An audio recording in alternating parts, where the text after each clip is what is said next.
Hey guys, as you may have seen, I'm trying to get a certification from AWS. As a product manager, this is not the type of certification that you usually get, and I don't have any of the requirements to take this certification. Still, I'm powering through, but today I wanted to check if I really have what it takes to take the certification. So I figured that I could try to make a test today. I found a practice test in AWS that has 17 questions. I'll try to do at least some of them and see how I do. Let's get to it. Alright guys, here's our practice quiz. So this is a quiz that is on AWS. You can test this for free. There's 17 questions. Let's see how many we get right. Alright, question 1. Your company has developed an application that produces real-time streaming data. Each record is about 500K. The analytics required for this data must be performed in the stream, record by record with minimum delay. Which solution allows you to do that? Okay, so we have option A, which is Amazon's simple queue service. It sounds like a queue service, which would be good for event-driven stuff, but the delay is typically best effort. So assuming that this is actually a queue service like a RabbitMQ, I don't think this would be the best option. Option B, it's a relational database, so it's Amazon Relational Database Service, Amazon RDS. Relational databases wouldn't be great to get minimum delays either, so I wouldn't say this would be the best option. Then you have option C, which is Apache Spark Streaming. I'm not sure if this is an AWS application actually. I know Spark is great for processing big amounts of data. I'm not quite sure if it's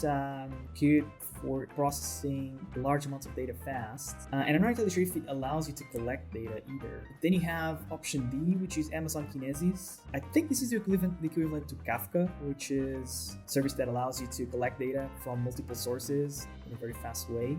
I'm gonna go with D because I think this is the equivalent to Kafka, and if I didn't know anything about this problem, I'd probably go with Kafka from what I heard about Kafka. I'll go ahead and submit. All right, we got one right. The correct response is D. Kinesis data streams processes data record by record. Okay, can handle payloads up to 1 megabyte. Let's see question 2. Your team is developing a pipeline to capture and process an ongoing data stream flowing from millions of mobile and stationary devices. While testing your Amazon Kinesis data streams architecture, you discover that the producer application is writing to your stream slower than expected. Which actions are possible solutions to this problem? Choose 2. Let's check option A. We can identify your peak desired throughput in terms of record size and records per second, and then optimize the producer. Okay, so this just sounds like a very generic approach to this. Sounds like something that could work, to be honest. So let's keep this in our minds. Identify your peak desired throughput in terms of record size and records per second, and then increase all Kinesis service limits. Could be right.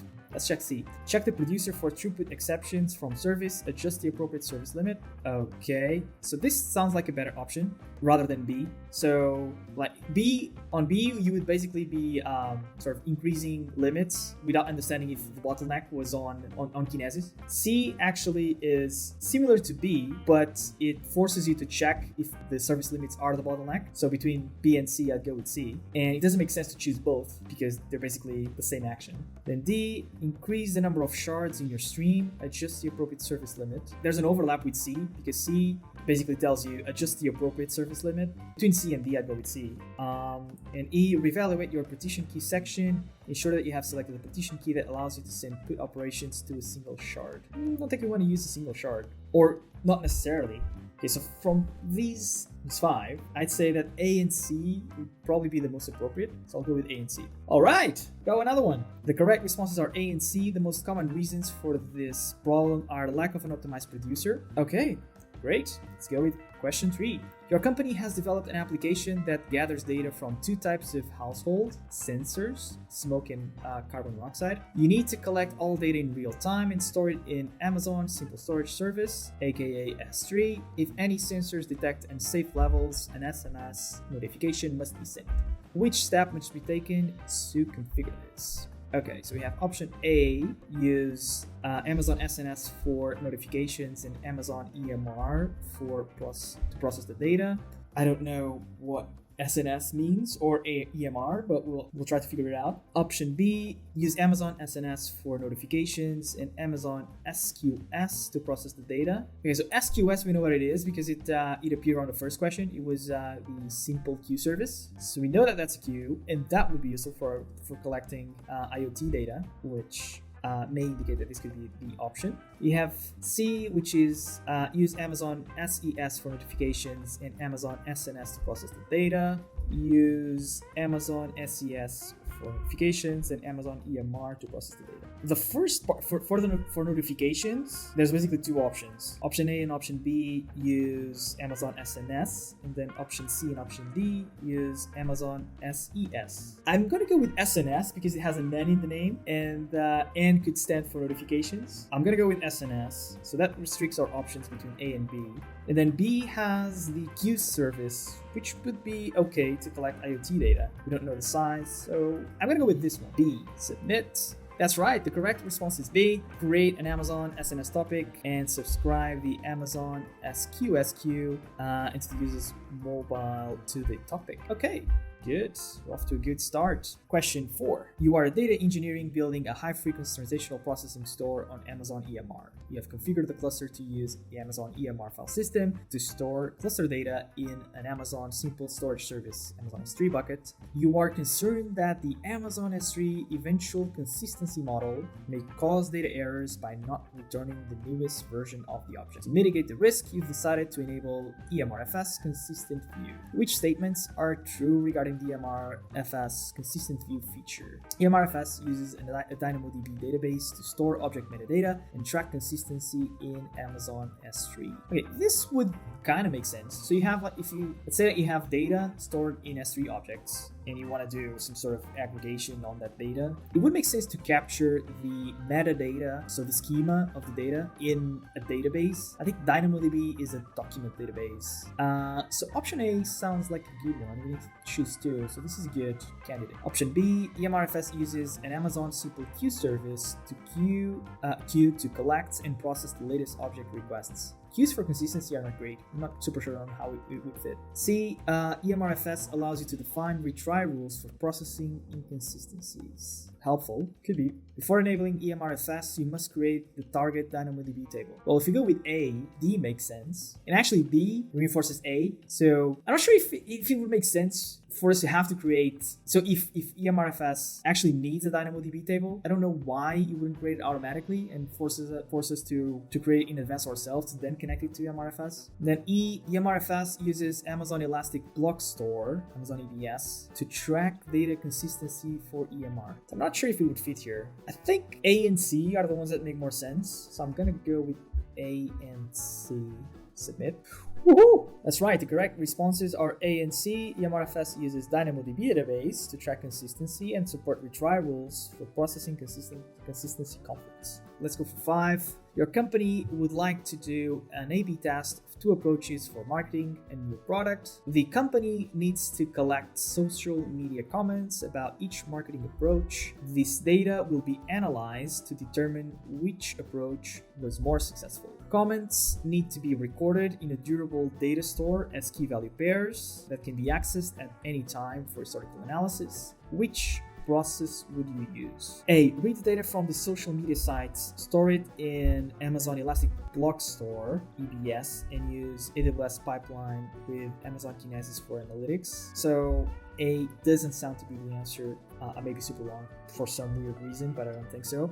B, read the data from the social media sites, store it in S3. So this one is tricky because you could store it in S3. It sounds like a good thing to do, but Glacier is where it's basically a storage class of S3 that is cheap if you don't process that data often, but it's good for backups. So it would be good to have it in Glacier at some point, but maybe not in the beginning. Then the other two, so use data pipeline to publish it to Redshift for analytics. Okay, so Redshift is great for analytics. Sounds like an option. Data pipeline, I don't know what it is, but sounds like something that would get data from A to B. So from S3 to analytics. Oh, got it. So actually, this could be a good option. So you'd start in S3 Glacier, and you'd use data pipeline to also publish it in Redshift for analytics. So you have the two options. You have the option to process historical data that was captured very, very long time ago. But for more recent records, you basically just run your queries directly on Redshift. Sounds like a good option. Okay, C.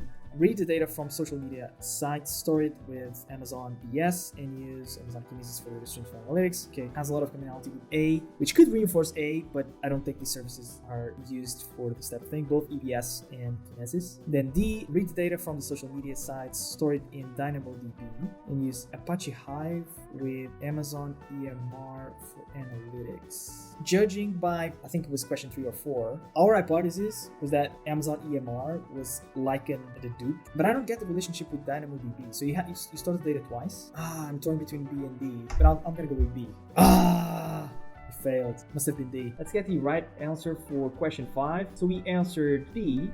The reason why this is wrong is because storing data in S3 does not meet the requirement of allowing the data to be accessed at any time. The right answer, as we thought, was answer D. Read data from the social media sites, store it in Amazon DynamoDB, and use Apache Hive with Amazon EMR for analytics. DynamoDB is an effective data store for this data and allows key value-based querying. For additional analytics, you can add a layer on top of that with Apache Hive and Amazon EMR. For more information, yeah. Question 6. Your company has an application that loads records into a large file stored in Amazon Simple Storage Service, Amazon S3. Each night, the copy command is run to move the data from Amazon S3 into a 10-node Amazon Redshift cluster. Which approaches are best for improving the performance of the copy command? Choose to. So you could basically run multiple instances, parallelize the copy command, and have multiple copy commands running at the same time with smaller files. Sounds like a good option. B, convert the file format to CSV. Don't know why that would make sense. Split the file into 10 files of equal size. Why? Okay. D, compress the file using gzip. Okay, that sounds like a good option. That's definitely true. D sounds like a winner. And E, increase the instance size of the compute nodes. Not sure about this one. I'm gonna go with A and D because they both make sense to me. Yay! That's right. The correct responses are A and D. Splitting the files into 1 gigabyte files and compressing them will improve performance of the copy command. Okay, so we have 5 out of 6. Question 7. You have a relational data store that you're planning to move to AWS. For the first 2 years, applications will query the data using complex join operations thousands of times a day. After this, analysis will query the data about once a month. Once the data is 5 years old, it should only be maintained for archival purposes. Which lifecycle processes best fit the requirements? A. Migrate the data into S3 standard and configure Tina to query the data. I think Tina is like a Hive. Basically allows you to point into a data lake and it lets you run SQL queries against that data. This sounds like it would be something that works. And standard would be the best storage class, as this is going to be accessed thousands of times a day. Use a bucket lifecycle policy to move 2-year-old data records into infrequent access, which is like the in-between solution between standard and Glacier. And then at the 5-year mark, move these records into S3 Glacier. Okay, this sounds perfect. B, migrate the data into Amazon Aurora. Once the records are 2 years old, export them to CSV file stored in Amazon S3 Glacier. No, not a good option. C, migrate the data into Amazon DynamoDB, which I think is a document database. So no, not great for joins. And D, migrate the data into Aurora. Once the records are 2 years old, export them to CSV files stored in an Amazon S3 bucket and configure Athena to query them. And at the 5-year mark, move these records to Amazon S3 Glacier. Okay, so this one is another winner. It's going to be between A and D. And I think I'm going to go with D, but it could be A. All right. That's right. The correct response is D. Migrate the data to Aurora, export data to Amazon S3 after 2 years, and establish a lifecycle to archive in Amazon S3 Glacier after 5 years. Okay, let's go with question 8. You have an application that stores data in an Amazon relational database service, Amazon RDS. You have created an AWS Glue custom classifier to catalog the data within the database. AWS Glue is returning the classification string of unknown.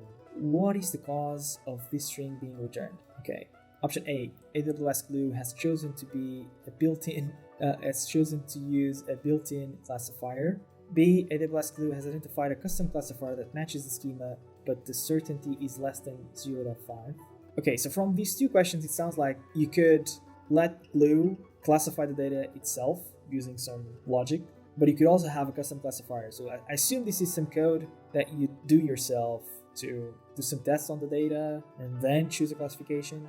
A doesn't sound to be a good option. B sounds better because it's less than 0.5. Okay, B could be an option. C, Glue has not identified a classifier that has certainty greater than 0.0. It's the best option.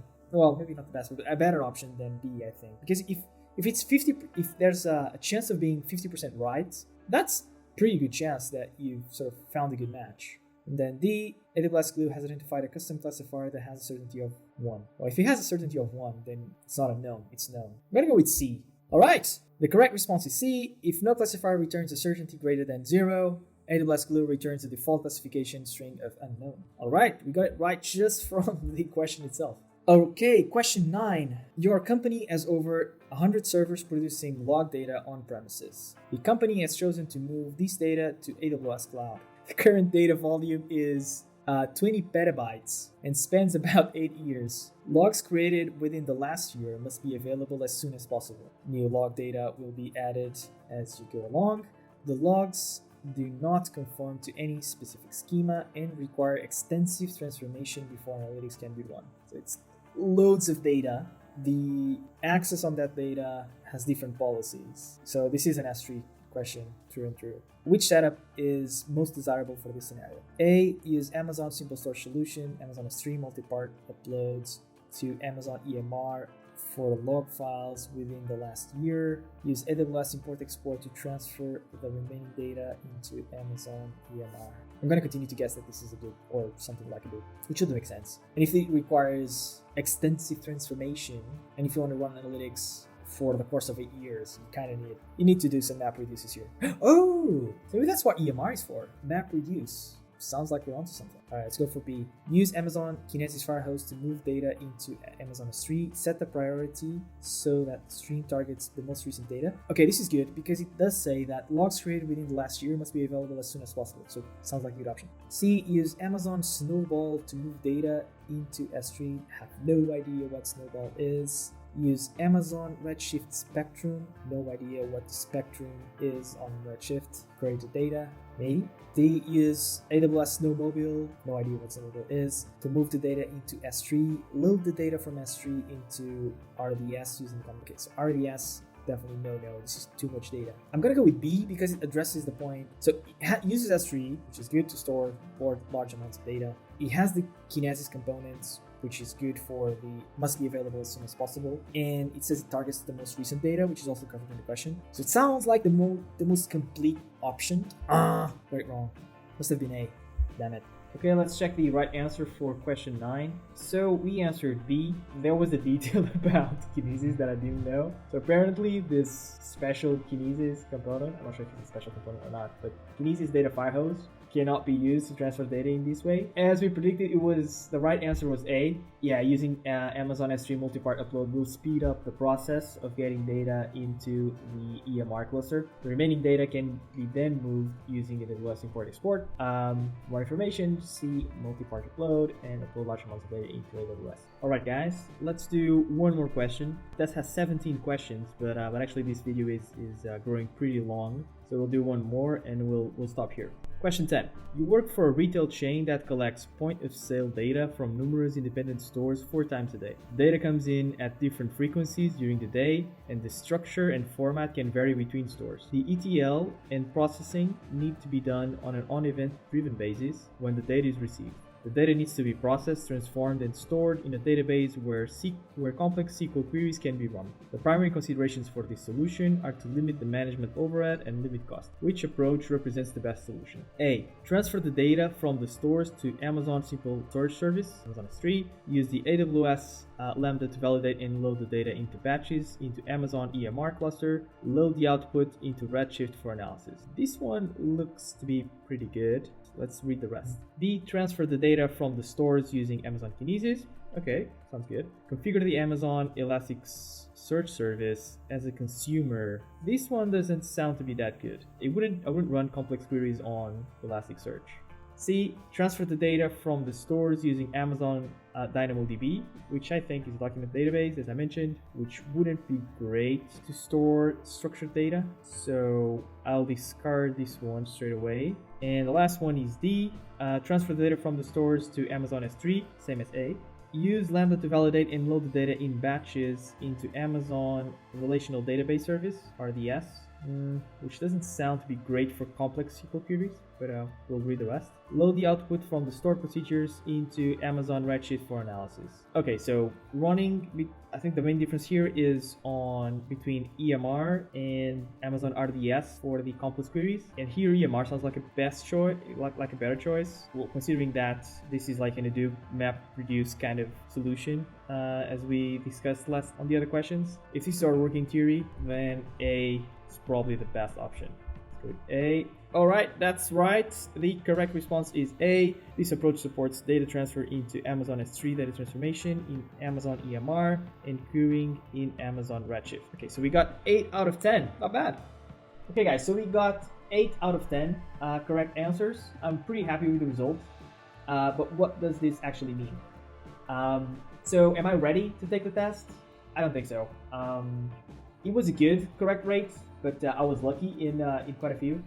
And the time it took for me to answer the questions was super long. So the video may be a bit shorter, but actually took me around 40 minutes to get the test finished, or at least those 10 questions.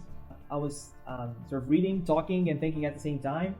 I think it would still take me quite a long time to go through the 10 questions. And I believe the final test has 65 questions, and it's around 3 hours. So at that pace, I wouldn't be able to finish the test. Plus, I'm particularly interested in learning a bit throughout this process. I really want to get some more insights into data architecture.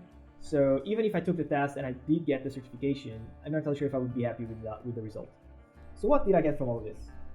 So even though I may not be able to take the certification now, I at least understood that I have all it takes to at least finish the video courses and take the certification at the end if I wish to, even though I don't have all those requirements that are listed on the AWS page for this particular certification.